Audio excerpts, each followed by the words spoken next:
Mas aqui o enunciado já diz qual é o próximo estado, então eu não preciso variável de entrada. Está dizendo que a sequência é crescente.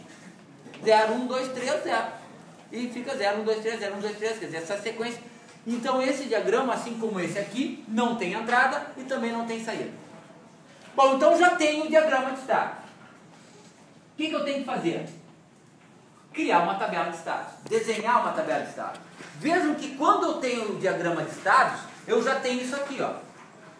Eu tenho, tá, o estado atual e tenho o próximo. Eu só tenho que escrever isso aqui na tabela, tá? Porque a tabela mostra isso. A tabela tem uma coluna de estado atual e tem uma coluna de próximo estado. É o que ele está mostrando aqui, estado atual e próximo estado. Só que isso aqui pode ter 1, 2, 3, 4, 5, quantos bits eu quiser. Nesse exemplo aqui tem 2 bits, portanto ele tem 2 Qs de T aqui e 2 Qs de T mais 1 aqui, porque é o estado atual e o próximo. Só para ficar completo aqui, entrada, saída. Não tem entrada e saída, tem apenas a transição. Então, para mim desenhar a minha tabela de estados, eu vou ter que desenhar uma coluna de estado atual e uma coluna de próximo estado.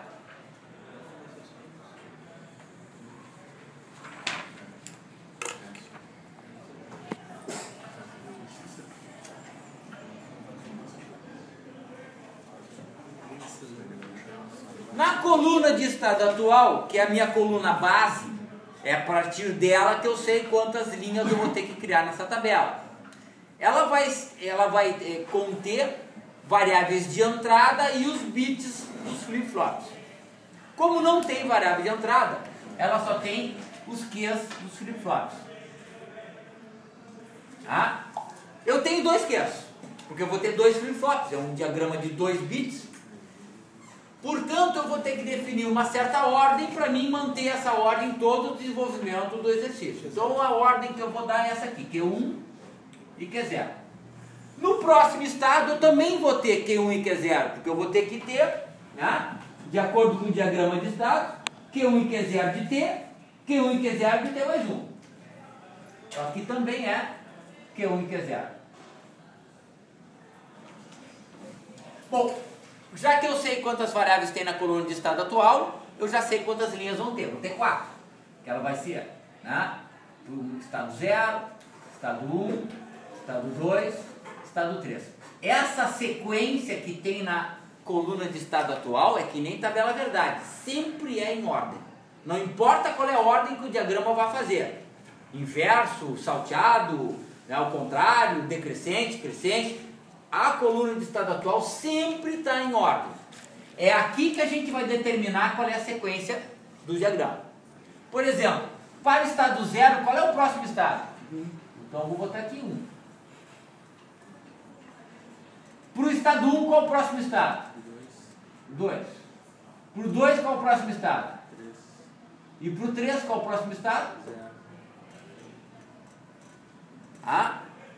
Então, eu determinei qual é a tabela de estado. O que é a tabela de estado? A tabela de estado é aquela tabela que mostra qual é o estado atual e qual é o próximo. Que na análise a gente não sabe. A gente tem só um circuito. E o que eu quero encontrar na tabela de estado é próximo estado. Só que quando o flip-flop não é D, eu tenho que ter isso aqui. Quando o flip-flop é D, a coluna de próximo estado já é os valores que tem que ter na entrada dele. Por exemplo, ali. Se eu tenho que construir esse circuito com um flip-flop do tipo D,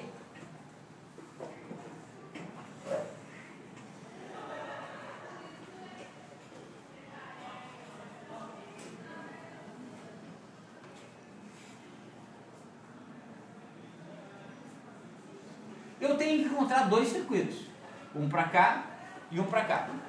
Então, onde é que eu vou extrair esse circuito? Qual é a lógica que vai me determinar a sequência de valores que eu tenho aqui? A resposta está aqui. Se eu sei qual é o próximo estado que eu desejo, porque eu já preenchi ali os Q de T mais 1. No flip-flop tipo D, se eu sei qual é o próximo estado que eu desejo, eu já sei qual é o valor que tem que ter na entrada D. Não é igual? A mesma.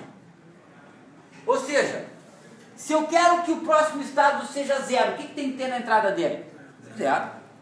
Tá? Então, aqui nesse caso, eu nem precisaria colocar aqui uma coluna auxiliar.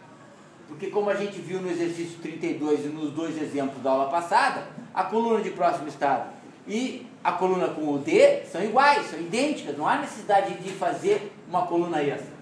Mas só para a gente poder comparar com todos os 3 flip-flops, que eu vou fazer esse exercício 3 vezes, vou fazer com D, com RS, com JK, eu vou fazer as colunas auxiliares. Tá? Então tem a coluna flip-flop 1 e a coluna do flip-flop 0.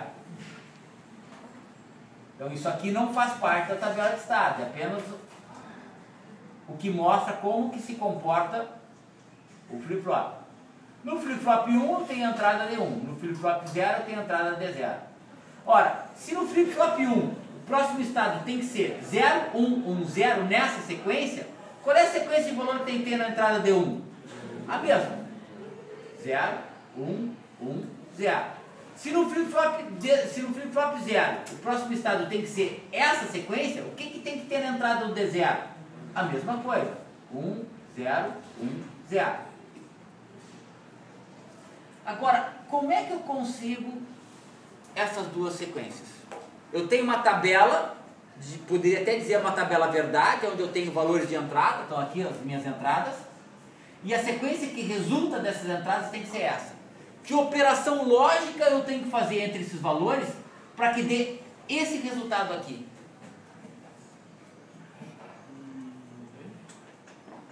O Eduardo já descobriu. Qual operação lógica que eu faço desses valores que dá essa sequência de valor aqui? Ou exclusivo? Ou exclusivo. Então, para que eu possa ter na entrada D1 essa sequência de valores a partir desses estados atuais, é um ou exclusivo, né? Quando tem 0, os dois valores são iguais, quando tem 1, os dois valores são diferentes. Se eu colocasse isso aqui no mapa de Carnot, eu ia ver que dava os dois 1 na diagonal, né? Ou seja, é um ou exclusivo. Entre quem? Entre Q1 e Q0. Entre Q do flip-flop 1 e o Q do flip-flop 0.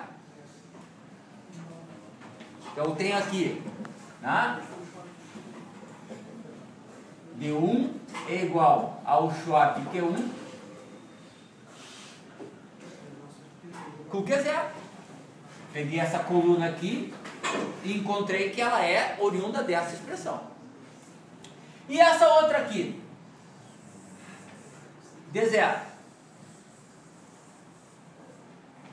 Qual o resultado do D0?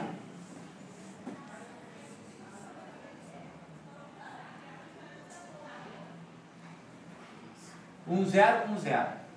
1, 0, 1, 0. Aqui eu tenho Q0. Se esses dois 1s aqui são vizinhos, qual o resultado que dá aqui? Q0? Negado. Né? Isso aqui é um mapa. Quer dizer, eu tenho aqui uma relação lógica de valores. Eu tenho aqui as minhas entradas. Qual a relação das entradas com essa relação lógica que eu tenho? Mapa de Carnot. Isso sempre vai dar o resultado. É, o Q0 Mas, é negado. se eu tivesse olhado aqui o Q0, ó, é só negar ele. Eles são negados, ó. Então é evidente que essa entrada aqui é justamente o Q0 invertido. Então se a entrada D é igual ao Q0 negado, então está aqui. Essa é a solução. Eu não poderia puxar um fio ali da saída do Q e colocar um inversor? Estaria errado? Sim, mas não estaria errado não. Só estaria desperdiçando, porque eu já tenho o Q negado. Eu pensei em fazer isso, só que aí eu ia colocar um inversor a mais, né? Só que como todos os flip-flops sempre têm a sua saída negada, então eu não preciso nunca usar inversor. Em nenhum momento eu preciso de inversor. Todas as saídas têm as normais e as negadas. Então está aqui. Pessoal, como é que eu posso construir esse circuito e ver ele mostrar essa sequência de estados? Isso aqui não é o número formado pelos Qs. Então o que eu vou fazer? Eu vou pegar aqui o Q1 e o Q0 e usar 2 lâmpadas, 2 LEDs. E vou ver como é que eles vão acender. Vou ter que usar o clock, né? Porque se eu não ligar o clock e o mesmo sincronizado nos dois, quer dizer, o mesmo clock para os dois,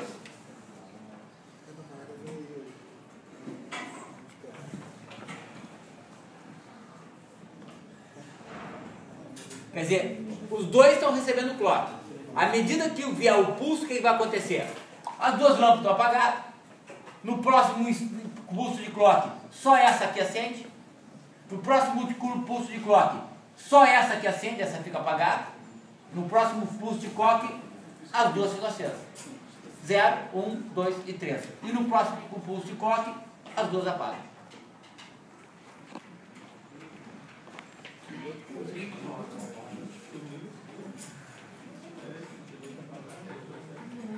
Ah, tá. Você tá falando as saídas Q ali. Tava olhando os D1 e D0. Ô professor, foi esse esquema que o cara fez na caixinha que o senhor mostrou.